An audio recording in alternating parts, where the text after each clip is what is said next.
Also, if you're a night person, I believe that the morning could be the best time of your day. Now you might be asking, how can that be? I can't stand the morning, I can't wake up.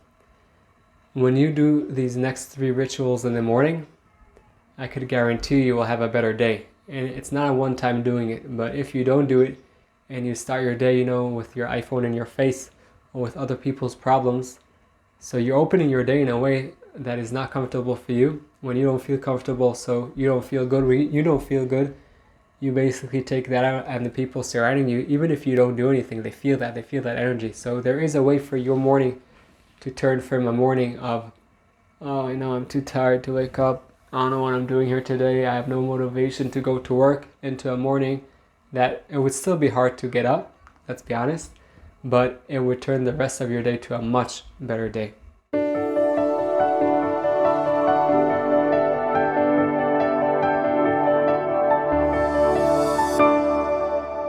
My guarantee for you is that I wasn't a morning person in any way. And when I had my business back then, I was waking up in the morning and the first thing I was looking at my phone, okay, this problem, that problem, this problem, that problem, and so many things that I had to take care of. Later I understood that I was really damaging myself, and there's a different way to go through the morning that can serve me. When I started my morning in a down spiral, what usually happened the rest of the day, that I continued that down spiral, even though sometimes I had ups, but it wasn't going towards a good direction. So what I've created was a morning ritual that really helped me. I want to take you through some of it, and I could guarantee you that if you'll be persistent with this morning ritual, your rest of your day, the rest of your week, the rest of the year, the rest of your life will look better. Now, it doesn't mean there'll be no challenges. There will be challenges, but you'll have the strength to deal with them and hopefully to grow.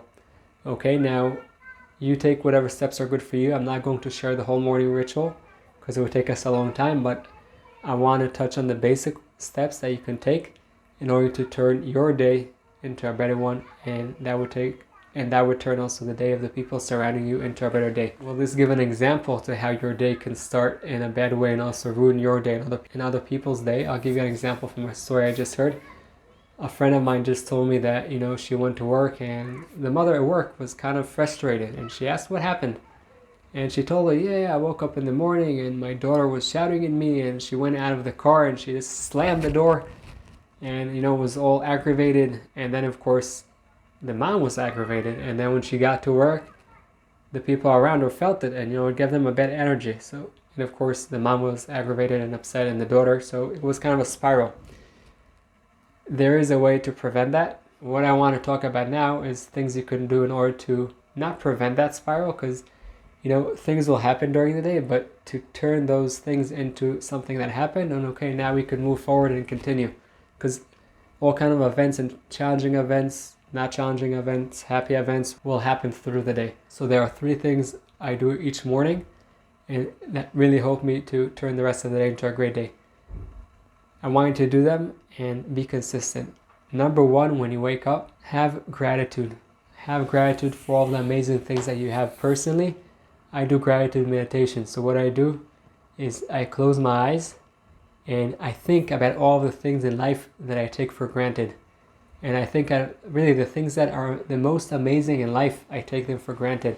Whether it's my beautiful family, whether it's my great friends, whether it's some of the things I have, my health, so many things that I take for granted. So I go through my mind again, I run through my head things that I take for granted. And a small reminder, my phone is on airplane mode.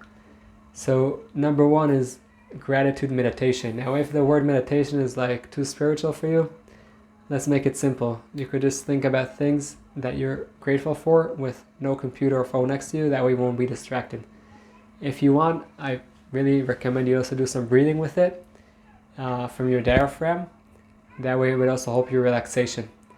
Number 2 is movement. Every day I do some type of sport, and I can guarantee you that there will be some days that you won't want to do that movement and sport, and that happens, and that's fine that you don't want to do it, but I recommend that you still do it. Again, if you're injured, that's a different story, but personally there are days that I really don't want to do that movement. It doesn't happen too much, but when it happens, I do it anyway because I know the benefits of it. And if it happened that I didn't do it, I don't beat myself up. I continue with life and I'll do it again the next morning. So that movement can really help with circulating your blood, getting some sunlight if you have sunlight in your area.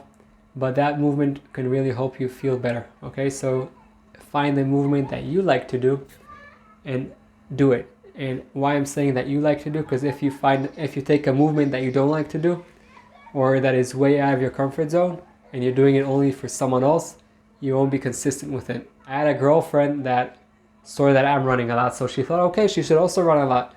And she bought running shoes. And I'm a big believer in mind-body connection. The effects are huge. You know, it's amazing, that whole role, but that's not the subject right now.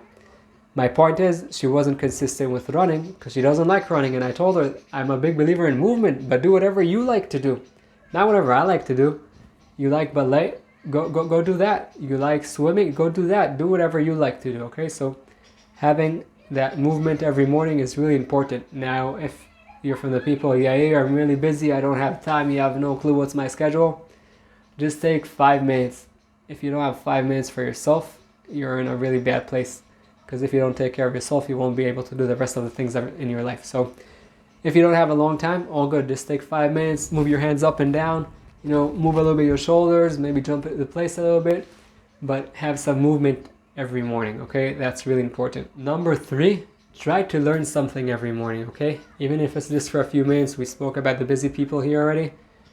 Learn something, whether it's something that you want to improve in, whether it's general knowledge, but have your mind, have your brain working, okay? You want it to work, you want to learn every day to grow, to take yourself to a place that you weren't there yet.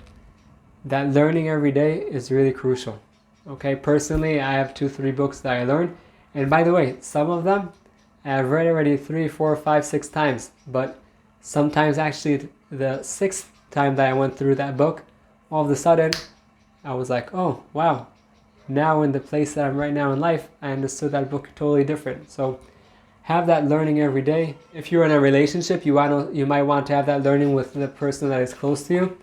If you're not in a relationship, or if you are but you want to learn by yourself, that's all good, but have that learning and schedule. Hi, I hope this video is serving you. I just want to share with you that my belief in life is that you are here to serve a purpose greater than yourself. But in order to do that the best way, you must start with investing in yourself. Enjoy the rest of the video. When you take that morning and you wake up, you don't look at your phone and you're grateful for the day, you say thank you, okay? For all that, but be specific with saying thank you. Don't just say thank you in general, but be specific for what you're saying thank you and feel it. In order to feel it, think for yourself that you won't have it, okay? Think that there are people that don't have it. How do they feel? And then it will be easier for you to feel it. Feel it, be grateful for it. After that, when you have that movement, do something that you like. Do movement that helps you grow physically and mentally, okay? Sometimes also take yourself out of the comfort zone. Most of the time, it's called zone 2, do more relaxed movement, but sometimes also more challenging movement that would take you out of your comfort zone. And like we said, number 3, you want to learn something, whether it's each time something really small, whether every day you want to learn a little bit more, but always be in a learning state of mind. You always want to learn in life, because when you stop learning, you start going down, okay? Take these 3 things, if not 3, at least the gratitude one and the movement and the learning. So whatever, just take whichever one you want. I recommend 3 of them. It doesn't have to be 3 hours. It could be everything together, half an hour, even less. I recommend that, you know, it would be a little bit more. Personally, I do that ritual for between an hour to 3, depends on how much time I have. I wake up early, but sometimes it's even 40 minutes. But be consistent with doing it. That way your morning will be better, your day will be better, you'll feel better, you light your path and the path of the people surrounding you. I hope you enjoyed the video and you got some tools to overcome your challenges and light your path. For us to help other people, please press that thumbs up and subscribe to the channel. And don't forget that the most amazing things in life are the one you take for granted.